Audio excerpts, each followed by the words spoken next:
नमस्ते भाई और बहनों, जगदीश सोशल मीडिया नेटवर्क में आप सभी का दिल से स्वागत। प्रतिदिन के अनुसार प्रस्तुत करते हैं स्वामी वासुदेवानंद जी सरस्वती इनके अमृतमय वाणी द्वारा विष्णु सहस्त्र नाम ज्ञान यज्ञ प्रवचन।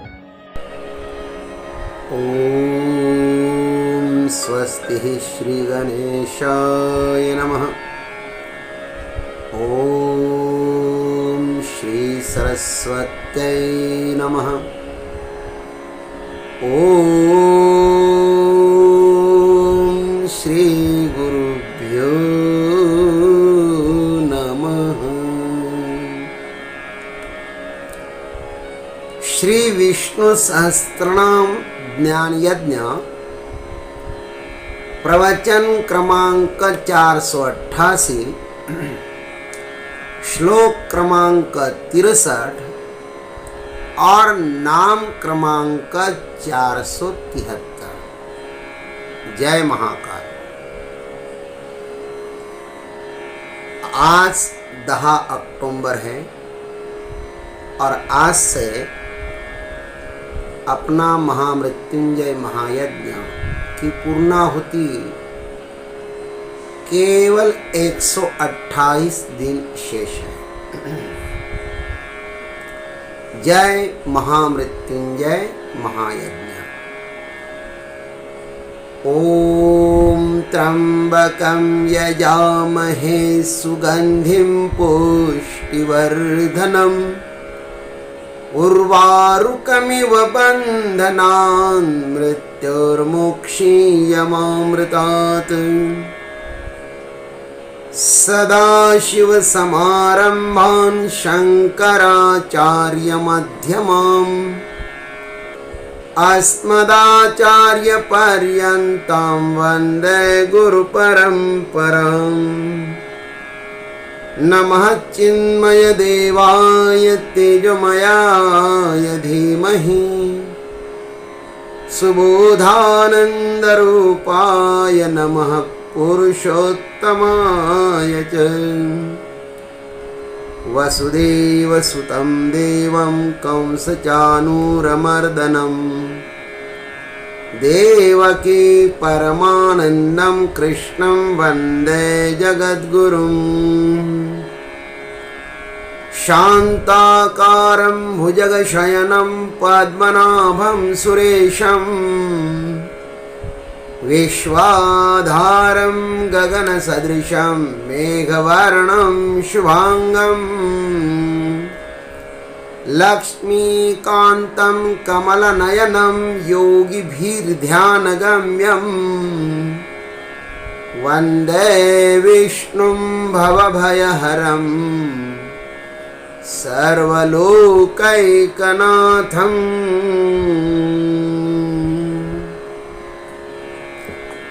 कृष्णाय वासुदेवाय देवकी नंदनाय च प्रथम नमन आपको। नंद जय गुरुदेव। गोपकुमाराय प्रवचन क्रमांक 486। स्वापनः स्ववशो व्यापी नैकात्मानैककर्मकृत् वत्सर वत्सल वत्सी रत्नगर्भो धनेश्वरः। ओम रत्नगर्भाय नमः। ओम तत्सत्। आइए भीष्म पितामह जी महाराज युधिष्ठिर जी को शरशैया पर लेटे लेटे भगवान नारायण के विष्णु के जो 1 सहस्त्र नाम सुना रहे हैं, आइए उसका आनंद हम भी लें। पहले पितामह भगवान को वत्सरो वत्सलो वत्सी कहते हैं।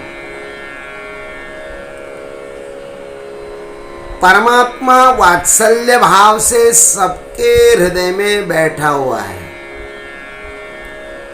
और वह वत्सी बनकर सबका पालन करता है, पोषण भी करता है। इस समूचे जगत का पालन पोषण वह परमात्मा करता है। लेकिन इतना सामर्थ्य उनके पास कहां से आया? तो आप कहते हैं कि भगवान रत्नगर्भ है। रत्नगर्भ का अर्थ होता है रत्नों को अपने गर्भ में धारण करने वाले समुद्र स्वरूप परमात्मा, रत्नगर्भ। भाष्यकार जी रत्नगर्भ का अर्थ लिखते हैं, रत्नानि गर्भभूतानि अस्य इति समुद्रः रत्नगर्भः। रत्न जिसके गर्भ रूप है उस समुद्र का नाम रत्नगर्भ है। वत्सरो, वत्सलो और वत्सी, परमात्मा के ये तीन नाम वात्सल्य रस से भरे हुए हैं। संसार में वात्सल्य भाव सबसे अधिक पावन है। इस भाव में केवल देने की भावना होती है। वात्सल्य भाव में केवल देने की भावना होती है। वात्सल्य भाव यह पूर्णता का प्रतीक है। जो भी पूर्ण हो जाता है ना, वह वात्सल्य से भर जाता है। मैं भूखा रहूं तो चलेगा, किंतु मेरा बालक भूखा नहीं रहना चाहिए। इस संसार में ऐसी भी माताएं हैं जो स्वयं भूखी रहकर अपने बच्चों का पालन पोषण करती रहती है। यह मनुष्यों में तो देखा ही जाता है, पशु पक्षी कीट पतंग आदि में भी यह भाव देखा जाता है। पक्षी आदियों में भी यह भाव देखा जाता है कि वे बच्चे पैदा होने से पहले ही बच्चों के लिए घर बनाते हैं, महाराज, घोंसला बनाते हैं। और हर मौसम में जब जब वह बच्चा देती है ना, तब तब वह नया घर बनाती है। क्या किमया है उनके पास, क्या सामर्थ्य है उनके पास। नए बच्चों को नया घर। अरे भाई, एक चिड़िया, एक पक्षी यदि ऐसा करता है तो ये तो परमात्मा है। परमात्मा ने सबके लिए व्यवस्था करके रखी है।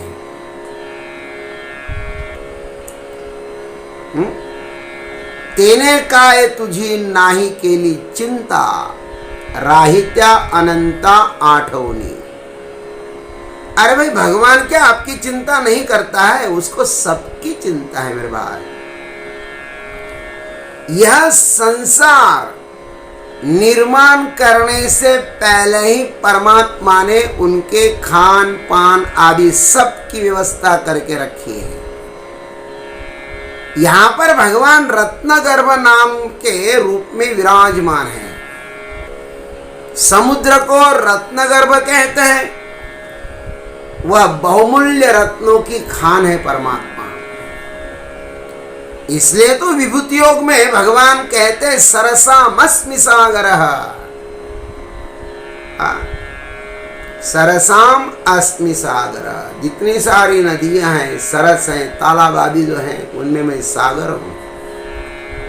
अनेक प्रकार के रत्न होते हैं उसमें, एक नहीं अनेक प्रकार के रत्न होते हैं सागर में। हीरा, पन्ना, नवरत्नों की बात आई है ना। हीरा, पन्ना, पुखराज, मानिक, नीलम, गोमेद, लहसुनिया, मोती और मूंगा, इसको नवरत्न कहते हैं। कहीं इनकी संख्या 5 तो कहीं 14 भी कही गई है। देवासुरों के द्वारा किए गए समुद्र मंथन के समय 14 रत्न निकले थे महाराज, आप सब जानते हैं। लक्ष्मी कौस्तुभ पारिजातक सुरा धन्वन्तरिश्चन्द्रमा धेनु कामदुघा सरस धेनु कामदुधा सुरेश्वर गजो रंभादिदेवांगना अश्वः सप्तमुखो विषम हरिधनुः शंखो मृतं चाम्बुदे रत्नानीति चतुर्दशं प्रतिदिनं कुर्वन्तु वो मंगलम्। अथवा श्रीमनिरंभावारुणी अमी शंख गजराज कल्पद्रुम शशिधेनु धनु धन्वन्तरी विषव्याज।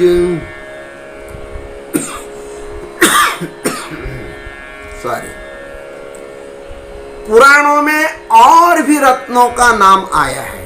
ये 14 रत्न नहीं, और रत्नों के नाम आए हैं।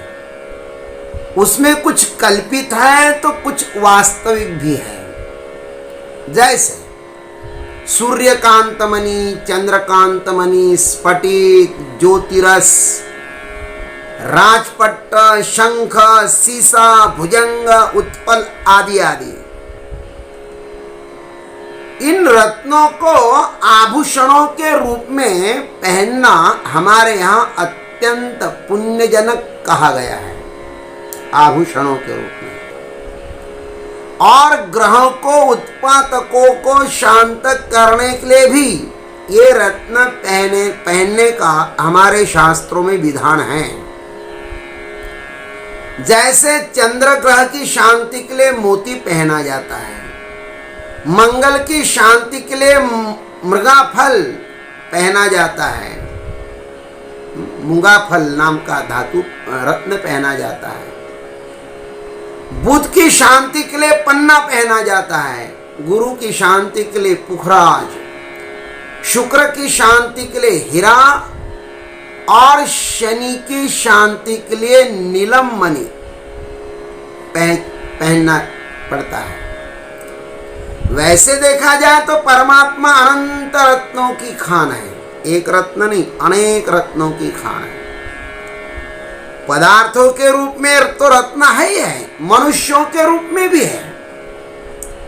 भगवत्पाद श्री शंकराचार्य जी महाराज, ज्ञानोबा, तुकोबा, निवृत्ति, ज्ञानदेव, सोपान, मुक्ताबाई, एकनाथ, नामदेव, तुकाराम, गोस्वामी तुलसीदास जी महाराज, मीराबाई, कबीर जी, ये सब जो है ये सब रत्न ही तो है महाराज। दैत्यों के रूप में प्रहलाद रत्न ही तो है। जहां जहां पर भगवान की विभूति देखने के लिए मिलती है ना, वह सब रत्न ही है। रत्न कोई ऐसे ही उत्पन्न नहीं होता, उसके पीछे बहुत प्रयत्न होते हैं।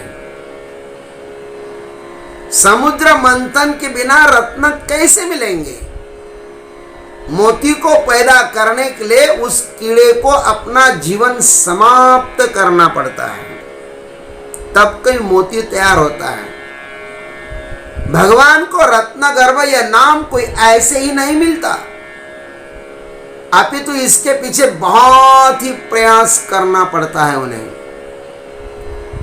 पत्थर को भी मूर्ति बनाना हो तो अपने ऊपर हथौड़ी और छन्नी के बहुत ही घाव उसको सहन करने पड़ते हैं। पत्थर को यदि मूर्ति बनना हो तो उस पत्थर का पहले क्या हाल करते हैं, या मूर्तिकार के पास थोड़ा बैठ करके देखना, तब पता चलेगा। और ध्यान रखना, धन के बल पर, पद के बल पर जो भगवान हुए हैं ना, उसकी उम्र बहुत ज्यादा नहीं होती, वे जल्दी मर जाते हैं। एक घर को बनाना हो तो नाकीदम आती है महाराज, उस मालिक ने समूचा विश्व बनाया है, कितना बड़ा होगा वो। और अनादि अनंत काल से उसको चला भी रहा है। बनाने में महत्व नहीं, उसको चलाना भी पड़ता है, उसका संभाल भी करना पड़ता है। और इस विश्व का सौंदर्य बढ़ाने के लिए और इसकी सुरक्षा करने के लिए समय समय पर अनेक हीरों के रूप में वे स्वयं ही प्रकट हो जाते हैं। वह अनेक रत्नों की खान है।